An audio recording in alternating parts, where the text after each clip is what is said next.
Okay, guys, we're outside the Andrew Johnson house, and I know it's a little nippy out here, ain't it, baby?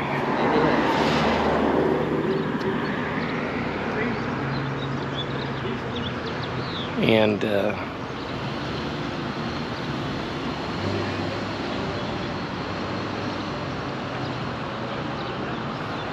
okay.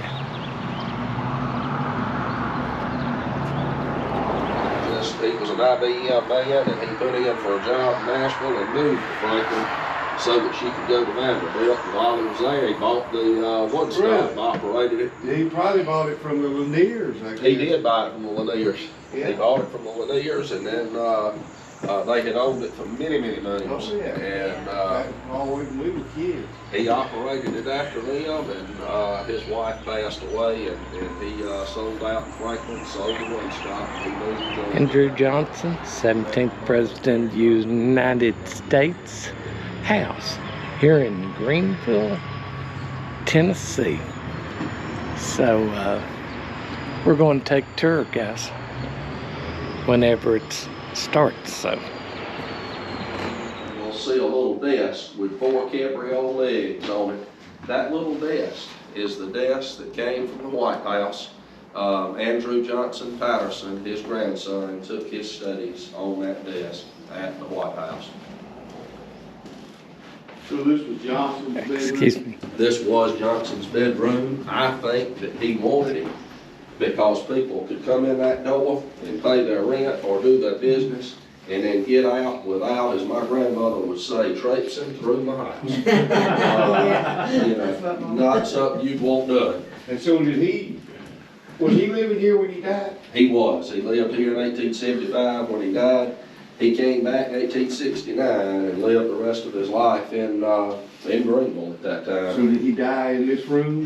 He did not. The little building he died in has been moved, but it is still extant. He was over at the Stover farm. His daughter, Mary Stover, lived over in Carter County. That's right. I remember that now, yes. He was up there visiting with them when he passed. One of my favorite pieces in that room too, in that far corner up there, is a fall front secretary. It's got, if you'll look at the front of it, the panes in the doors of it, there are 13 panes in those doors. That piece is as old or older than Andrew Johnson himself. It was old when he bought it. We believe it was a Greene County piece, regardless. But anybody want to venture what those 13 panes represent? Original states. They did. Pretty much the only single thing in this house today that was here before the war is that congressional portrait there. Samuel Shaver, his family were East Tennessee farmers there, and Samuel Shaver painted Johnson there. Well, when the Confederate Army entered, it was Eliza's room, and I have a connection to this room because Eliza lived, we know, at least 24 years with tuberculosis. I've never heard of anybody living 2 decades with tuberculosis. That was her, what they called back then, not a recliner, but an invalid chair. And it does recline. Her spittoon, of course, that consumption, literally, the TB literally consumes you, and eventually you die to death. But she sat and spent 95% of the time she spent in this house in that chair, knitting and quilting and struggling to take every breath she could get. It is sad. When you go in that room, if you turn to your left and look back at the wall, you'll see some graffiti there. One of those soldiers wrote on that wall, "Andy Johnson, you old traitor." The man was not a traitor, though. whoever wrote that ought to be ashamed of themselves, because he never seceded. He was a pro-union man, and then after the war was over with, a lot of the northern radicals wanted to further punish the South, and he stood up and said they paid their price. We are going to reunite this nation. He stood up for unity. He was not a traitor by any means. I have a personal connection to Johnson. Someone asked me, what being president of the United States ever could have been. He, at that point, realized the people of Tennessee had come to accept him again. So he didn't go up there and serve but one special session, and then he had that stroke and passed. But to this day, he is the only president to ever go back to Washington as a son. I had a woman in here one day, and she said, Tyler went. And I said, yeah, Tyler did go back, but he went back to the Confederate Congress, not the federal Congress. And she said, oh, yeah, you're right. I said, he went to Richmond, not back to Washington. This room over here is the daughter's room, and it's neat too. This sewing machine over here, and it paid off because she knew how to run the White House when her time came then. But that sewing machine, I can't find anything anywhere in any of his writings that he ever mentioned it. And he was mesmerized by it when it came. People. But I can't find a thing. Out on the second story porch. Now what she got was the nursery here and a bedroom for her brother, but this is a sleeping porch. In the summertime, you didn't have fans, air conditioning, and screens at that time, so you can bring your sofas and beds out here and sleep. It gets hot and humid in Tennessee during the summer.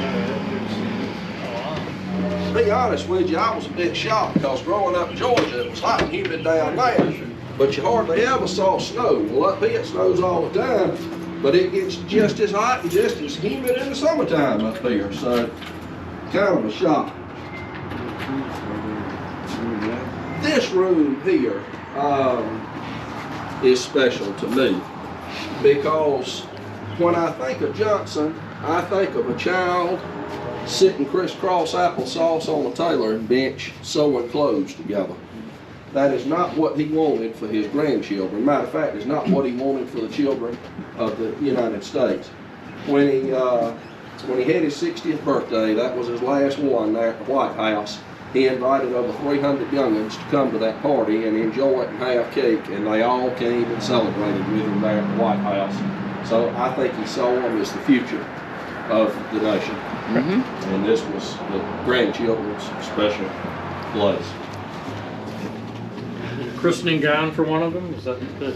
I would have to go back and look. I think it was probably for one of them. It may have even been a doll baby toy. I think those toys, they are salesman's samples. I mentioned that third great grandfather of mine, he carried things like that after the war. He was a traveling salesman. And how about that? I sold insurance before I was a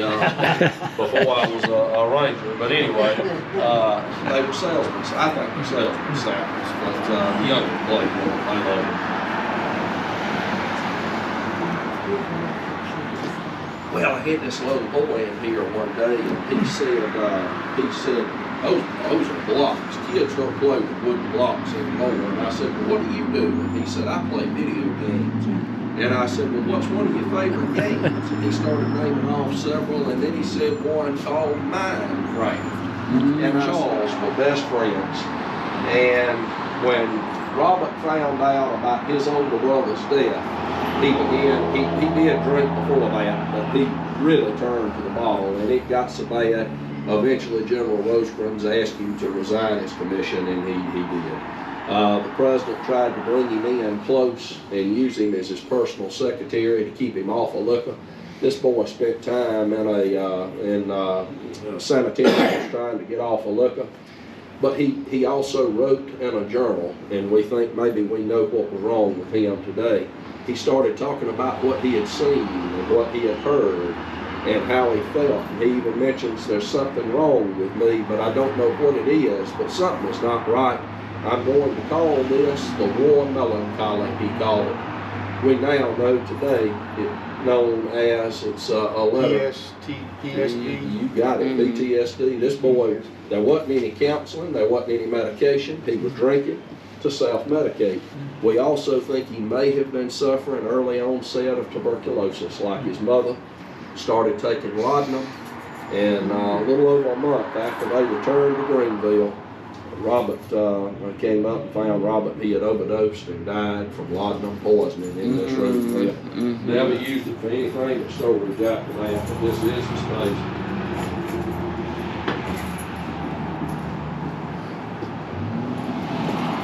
People ask me if I've ever had an experience here, and I say no.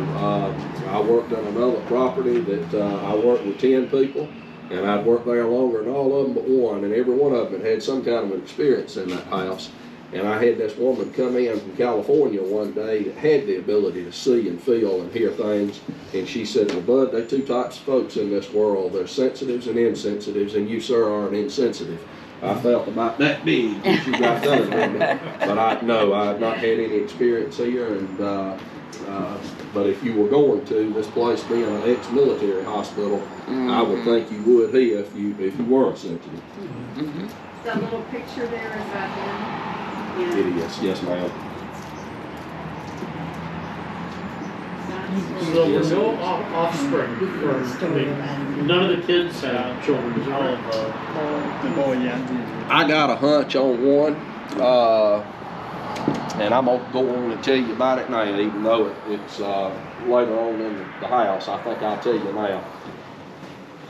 Johnson had an enslaved housekeeper by the name of Dolly Johnson.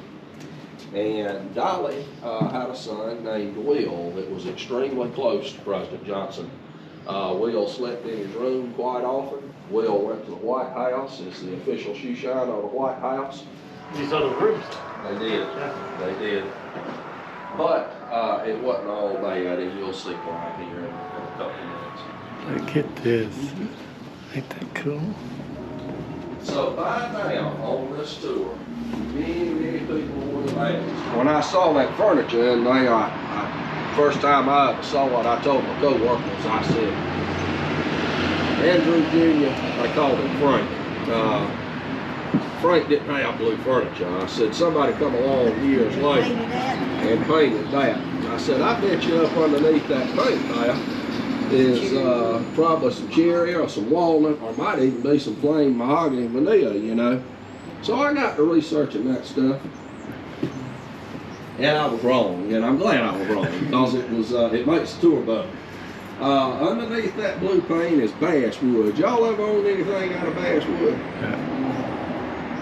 I bought a basswood pool cue one time, paid $10 for it. I don't know what I thought I'd buy, but it snapped off quick. The ferrule and the tip broke clean off because it's lightweight, it's weak.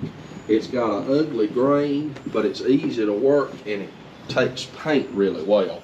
It was always painted to hide the fact that it was cheap furniture.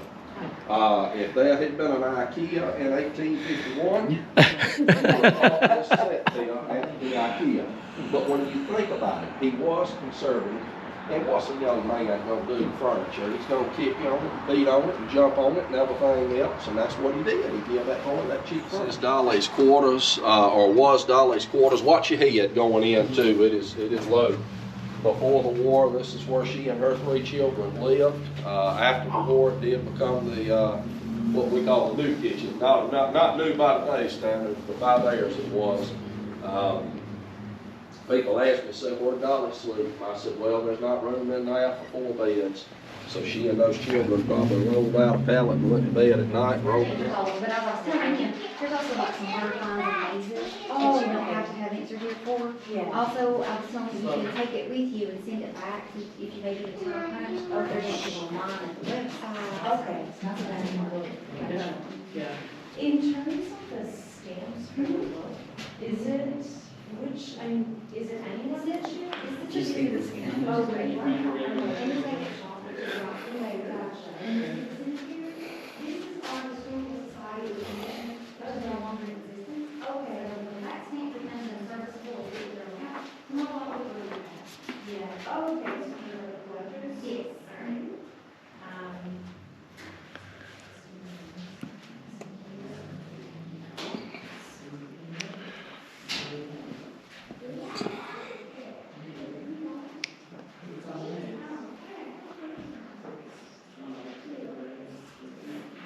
Oh, got a totally different You view. don't need to carry that. Oh, thank you. Got a totally different perspective of it. I do. Like, they haven't received them yet, or They're they're the last one. I should say it's beautiful, all sorts years. No. I've done this all my time. it was an hour drive, and I was just I understand. Okay, guys. Hello. This is so awesome, isn't it? It is. It's wonderful. So interesting. That is the neatest thing I've ever seen right there. They just built the building over here. Built the Like- building yeah. around it. Okay. This was the Tailor shop. This was his tailor shop. Yeah, look at this.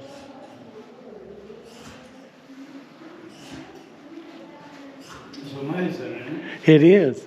Service thing. I know. Look at that. There's no telling what the building costs to put this little Candy, where you want building. I don't know where you. You got your file? Yeah, I mean, he went to the restroom. Yeah, you come in. I need to go check on He's already Andrew Johnson's tailor shop. already seen it, you know. They built a building around it Do you want to see the face? to preserve it. I guess we ought to. Well, come on. Hey, come here. Is it started? Huh? Is it She started? said she wanted another one, they just get ready. And look at that. That is really just amazing. I don't know, maybe it's gonna see them. A. Johnson Tailor.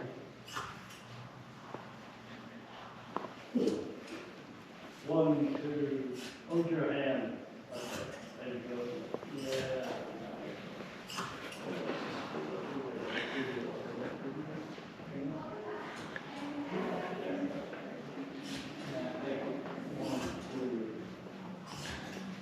That's cool. One, two.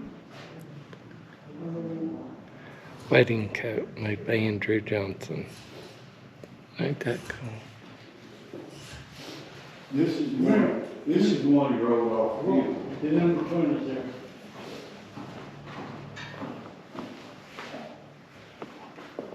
Sorry. I think I might have photobombed. I didn't mean to. Sorry, guys. This is the one, this is the one you rolled off the hill, yeah. Hey, look, I just found out something about this, neat about this camp over here. So, see how that is right there? Watch this. Okay, this was the early home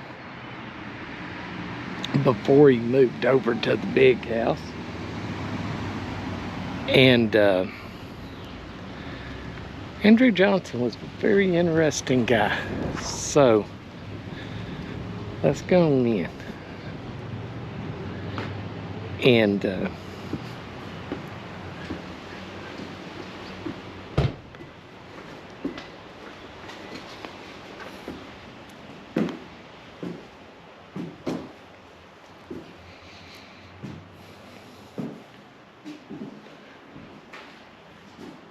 he was a real constitutionalist kind of guy.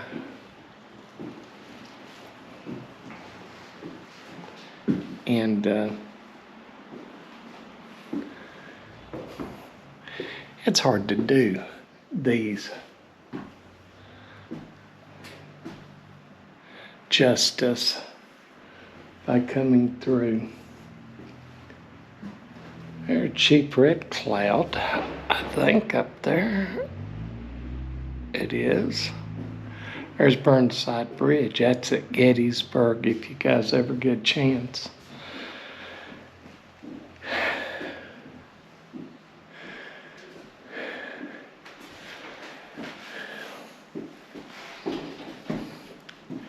Let me tell you guys, thinking of the presidents we have here in Tennessee is, of course, Andrew Johnson and Andrew Jackson. I really recommend the Andrew Johnson tour. Come to the Visitor Center to start it. You'll get an appreciation of the guy.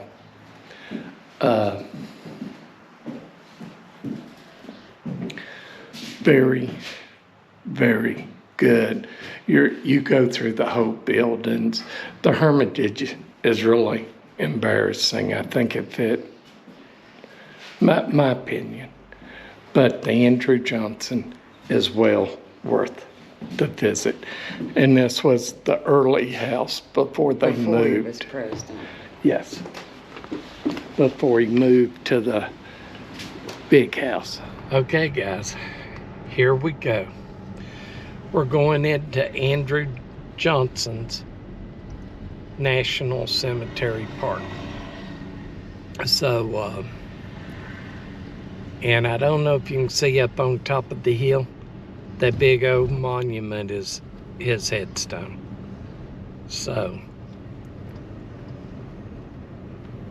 here we go, National Cemetery. What kind of people are we? What do you call grave lookers?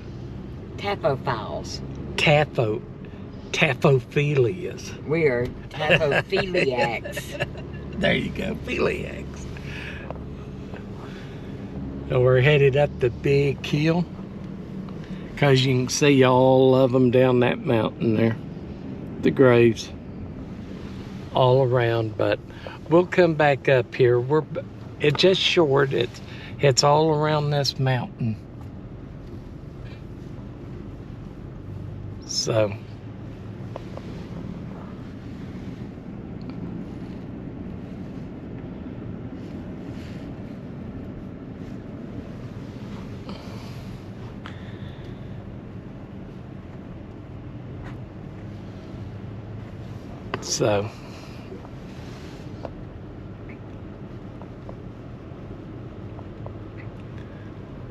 this is beautiful view of Greenville.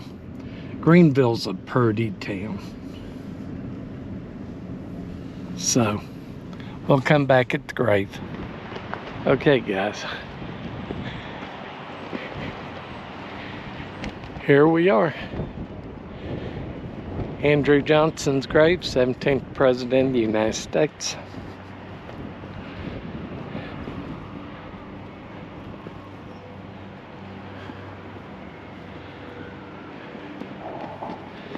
And family.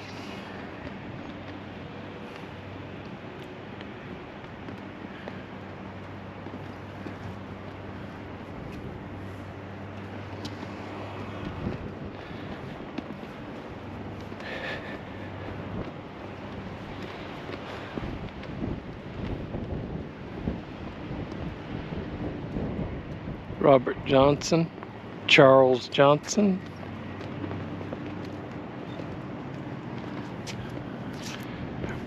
Robert was one that died of, PTSD. yeah, Well, they didn't have a name for it at that time. no. Or melancholy. War melancholy is what he called it. And real interesting story in the lot at the house tour. Guys, this has been a great tour. Look at the view he had. Can't see him for the trees, but what a view from here. Yeah, mountains. But what a great tour, and definitely well worth it. Yeah. It's free, don't cost nothing. Well, $5 donation, I think. $5 donation. Yep. Yeah, but Well, it might have been free, but you could make a $5 donation. you know, And we did. And we did. That is that's it. That's the tour. This is Greenville. this is its claim to fame. And guys, we'll get you on the next video.